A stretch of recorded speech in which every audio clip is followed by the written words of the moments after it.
El Evangelio según Lucas. En el primer video exploramos la representación de Lucas sobre Juan el Bautista y Jesús como el cumplimiento de la historia de Israel y de las promesas de Dios en las Escrituras del Antiguo Testamento. Entonces, observamos a Jesús inaugurar su misión y traer las buenas nuevas del reino de Dios a los pobres de Israel, personas de estatus social bajo y también personas que eran marginadas.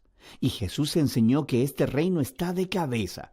Todos los valores sociales comunes están al revés. Esta sección culminó con Lucas mostrándonos cómo Jesús era un nuevo Moisés a punto de traer un nuevo éxodo a través de su muerte en Jerusalén. Así que llegamos a la larga sección en el centro del libro, donde Jesús guía a su nuevo Israel en un viaje hacia Jerusalén.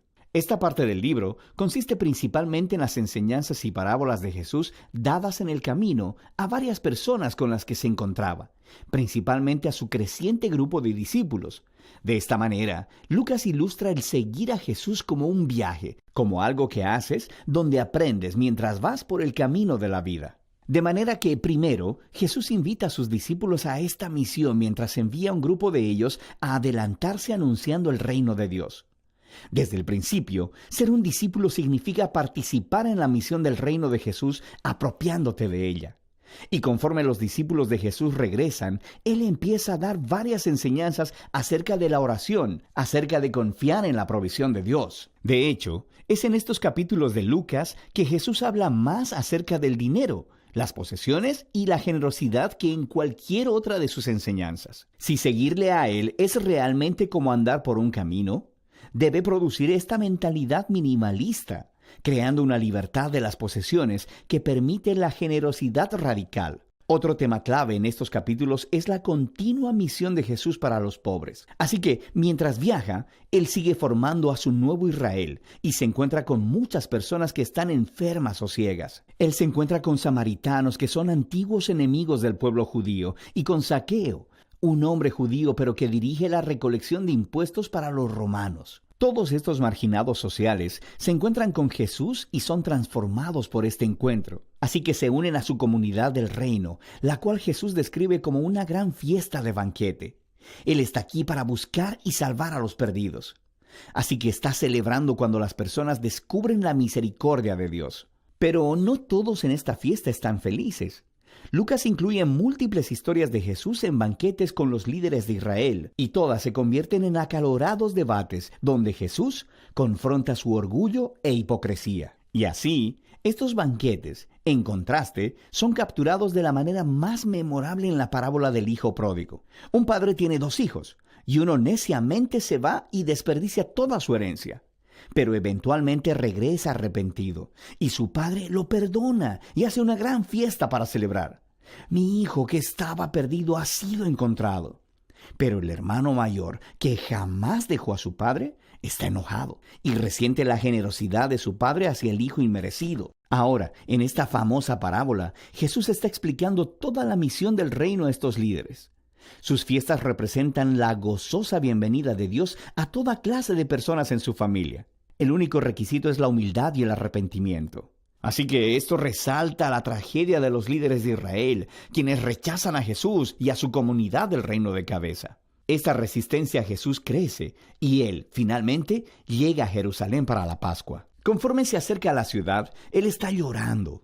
Sus discípulos lo están adorando como el rey mesiánico, pero los líderes de Israel lo están denunciando. Y Él sabe que su rechazo del reino de paz va a llevar a Israel a un camino de resistencia y rebelión contra el imperio romano. Eso llevará a la caída de la ciudad. Y es esta destrucción de Jerusalén la que Jesús representa simbólicamente al entrar al templo y expulsar a los vendedores de animales. Él pone un alto al sistema sacrificial y dice que esta casa de oración se ha convertido en una cueva de ladrones y será destruida. Por supuesto, este acto genera toda una serie de debates entre Jesús y los líderes de Israel, lo que lleva a la predicción de Jesús de que un día los ejércitos romanos rodearán la ciudad y la desolarán, y también al templo, todo dentro de una generación. Dicho esto, Jesús se aparta con sus discípulos para celebrar la cena de la Pascua. Es la cena simbólica anual sobre la liberación de Israel de la esclavitud a través de la muerte del Cordero. Así que Jesús convierte el pan y el vino de la cena en nuevos símbolos acerca de este nuevo éxodo. Su cuerpo partido, su sangre derramada, traerán liberación para el nuevo Israel de Jesús. Después de la cena, Jesús es arrestado y examinado delante de los líderes judíos, y luego sometido a juicio como uno que declara ser rey. Y Lucas enfatiza la inocencia de Jesús. Pilato, el gobernador romano, dice que Jesús es inocente 3 veces antes de ceder.